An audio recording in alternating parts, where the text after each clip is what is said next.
Hello everyone, आज हम बात करने वाले हैं पीकी ब्लाइंडर्स सीरीज। कहानी हमें फर्स्ट वर्ल्ड वॉर के बाद 1919 में दिखाई गई है, जहां हमें एक सेल्वी नाम की फैमिली दिखाई जाती है। ये पूरी की पूरी स्टोरी उन्हीं के ऊपर है। वो लोग अपने आप को पीकी ब्लाइंडर बुलाते हैं और गजब की बात ये है कि पीकी ब्लाइंडर ग्रुप सच में एग्जिस्ट करता था। शेल्वी फैमिली में सबका हेड थॉमस शेल्वी है और उसका एक बड़ा भाई है आर्थर शेल्वी और उसके दो छोटे भाई हैं जॉन और फिंग शेल्वी। उसकी एक बहन भी है एडोबी शेल्वी और उसकी एक आंट है जिनका नाम आंट पॉली है। उनके ग्रुप का पीकी ब्लाइंडर नाम इसलिए है क्योंकि वो लोग एक कैप पहनते हैं जिसके अंदर ब्लेड लगे हुए होते, जिस ब्लेड से वो अपने अपोनेंट की आंखों पे अटैक कर उन्हें ब्लाइंड कर देते हैं और वो काफी सारे इलीगल काम भी करते हैं। अब हम अपनी कहानी पर आते हैं। एपिसोड की स्टार्टिंग में हमें एक चाइनीज आदमी को दिखाते हैं जो कि भागता हुआ आ रहा होता है और एक लड़की से कहता है कि जल्दी आओ वरना वो लोग हमें मार देंगे। इसके बाद में हमें थॉमस शेल्वी को दिखाते हैं। गाइस, इस सीरीज में थॉमस को कई नामों से बुलाया गया है, जैसे कि थॉमस, टॉम, टॉमी। वो अपने घोड़े पर सवार होकर चाइनीज लोगों के इलाके में आ जाता है। सभी उससे डरकर अपने घर में चले जाते हैं। फिर एक आदमी उसी लड़की को ले आता है और कहता है ये वही लड़की है। एक्चुअली में ये लड़की जादू टोना जानती थी। वो उस हॉर्स पर मैजिक परफॉर्म करती है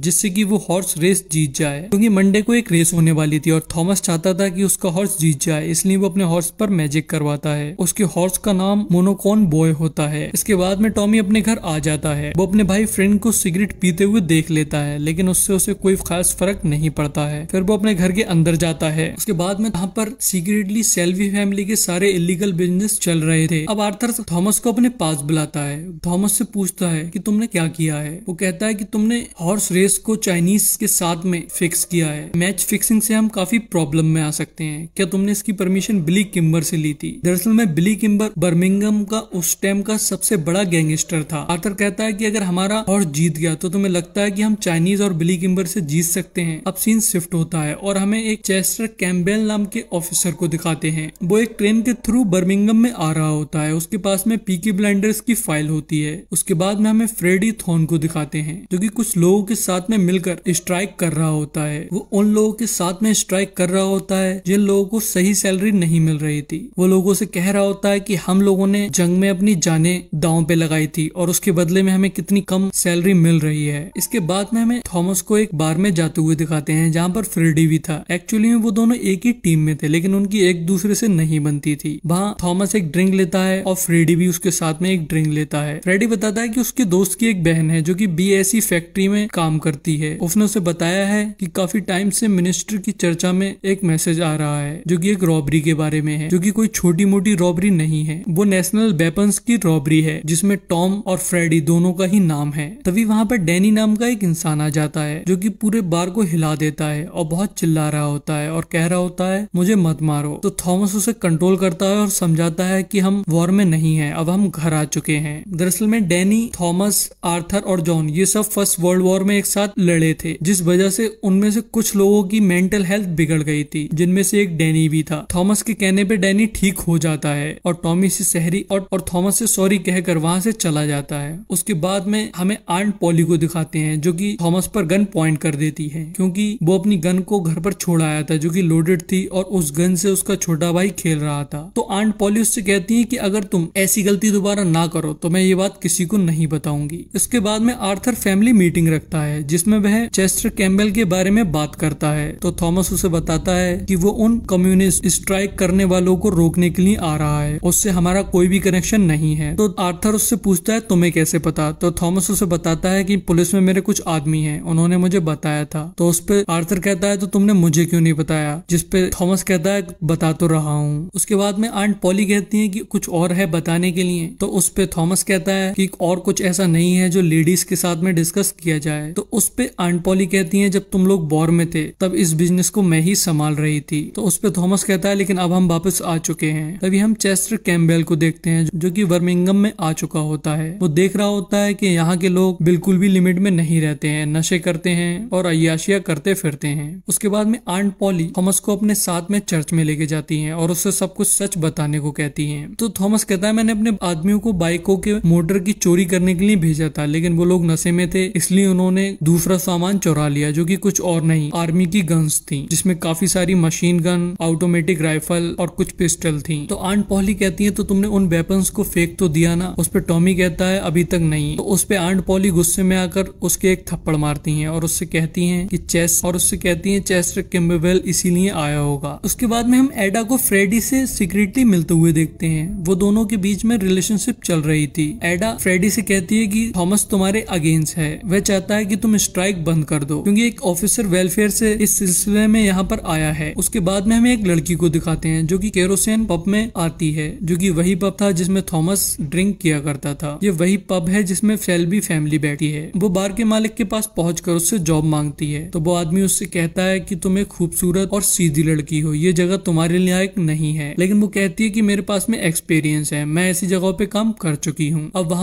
वो वहाँ पर काम करना स्टार्ट कर देती है, साथ में गाना भी गाती है। इससे वो इम्प्रेस हो जाता है और उसे जॉब दे देता है। इसके बाद में हमें चेस्टर कैम्बेल को दिखाते हैं। वह जब पुलिस ऑफिस में जाता है तो देखता है कि वहाँ के पुलिस ऑफिसर को कोई भी टेंशन नहीं होती है, वो सब अपनी मस्ती में लगे हुए होते हैं। तो चेस्टर कैम्बेल उनसे कहता है कि तुम्हारी वजह से ये शहर ऐसा है, इसमें इतना क्राइम है, अब से तुम लोग शांत बैठोगे, मैं तुम्हें जॉब से निकाल रहा हूँ, तुम्हारी जगह ये सोल्जर काम करेंगे। उसके बाद में हमें आर्थर को एक सिनेमा हॉल में दिखाते हैं जहाँ से उसे पुलिस पकड़ लेती है और अपने साथ में ले जाकर उसकी जमकर पिटाई करती है। उसके बाद में चेस्टर कैम्बेल वहाँ पर आता है और उससे कहता है कि सच बताओ कि वो रॉबरी तुमने की है या नहीं। तो आर्थर उससे कहता है वो रॉबरी मैंने नहीं की है। एक्चुअल में चेस्टर कैम्बेल आर्थर को शेल्बी फैमिली का हेड समझ रहा था। वो समझ रहा था कि पीके ब्लाइंडर्स को आर्थर चलाता है। वो उससे कहता है कि मुझे बताओ रॉबरी किसने की है। तो आर्थर कहता है कि मुझे नहीं पता है, और वो सच ही बोल रहा था क्योंकि उसको रॉबरी के बारे में कुछ भी नहीं पता था। उसके बाद में चेस्टर कैम्बेल उससे कहता है कि शायद हम एक दूसरे की मदद कर सकते हैं। तभी अगले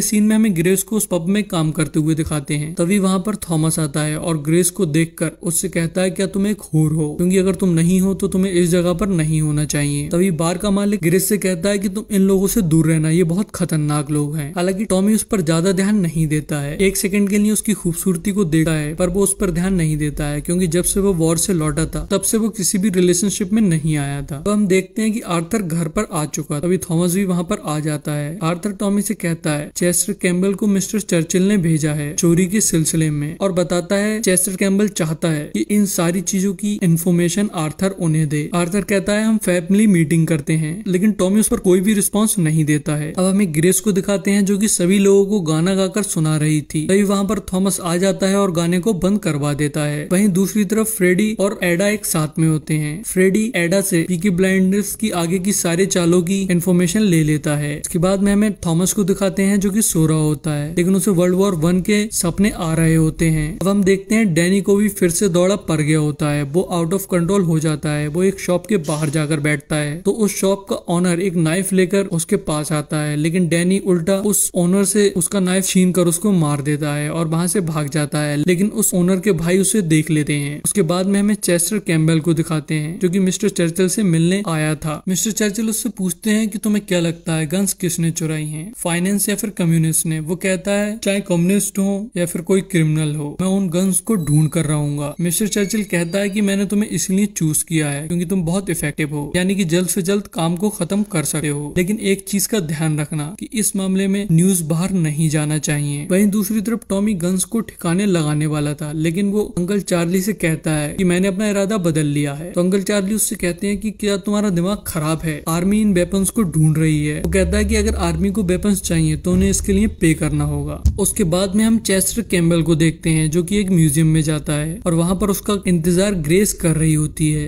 एक्चुअली में कैम्बेल ने ही ग्रेस को वहाँ भेजा था, वो उससे पीकी ब्लाइंडर पर नजर रखवा रहा था। वो बताती है कि पीकी ब्लाइंडर्स बुक मेकर हैं, उनके पास कई सारे बिजनेस हैं। वो कहती है कि शायद वो गन्स उन्हीं लोगों ने चुराई हैं जो कि IRA थे। तो कैम्बेल कहता है कि तुम्हारे डैड को IRA ने मार दिया था इसलिए तो तुम ऐसा नहीं बोल रही हो। उसके बाद में वो कहता है तुम्हारे पिता एक अच्छे ऑफिसर थे। उसके बाद में हमें थॉमस को दिखाते हैं, वो डैनी के साथ में होता है। वो डैनी से कहता है जिस आदमी को तुमने मारा था वो इटालियन था और वो 2 लोग उसके भाई हैं, अगर मैंने तुम्हें नहीं मारा तो वो इटालियन लोग तुम्हें मार देंगे, इससे बढ़िया मैं ही तुम्हें मार देता हूँ। तो उस पर डैनी कहता है कि ठीक है, लेकिन तुम मेरे बाल बच्चों का ध्यान रखना। उसके बाद में टॉमी उसे मार देता है और वह इटालियन वहाँ से चले जाते हैं। इसके बाद टॉमी अपने घर आ जाता है। यहाँ पर आर्थर बहुत गुस्से में था। वो कहता है हमारा हॉर्स जीत गया, उनके हॉर्स को जीतने की वजह से उनका बहुत नुकसान हो गया था। तो थॉमस उससे कहता है कि वह आज जीता है, इसके बाद वो अगली बार भी जीतेगा तो और ज्यादा लोग उस पर पैसे लगाएंगे। उसके बाद वो फिर जीतेगा और जब चौथी बार वो जीतेगा तो पूरा बर्मिंघम उस पर पैसे लगाएगा, तब हम उस हॉर्स को हरा देंगे। तभी हमें डैनी को दिखाते हैं जो कि जिंदा था। दरअसल में टॉमी ने उसे उसे एक नकली गोली से मारा था। थॉमस ने उसे कुछ काम करने के लिए लंदन भेजा होता है। उसके बाद में हमें आंट पॉली को दिखाते हैं जो कि थॉमस से पूछती है क्या तुमने गन फेंक दी, तो वो कहता है कि हाँ मैंने फेंक दी।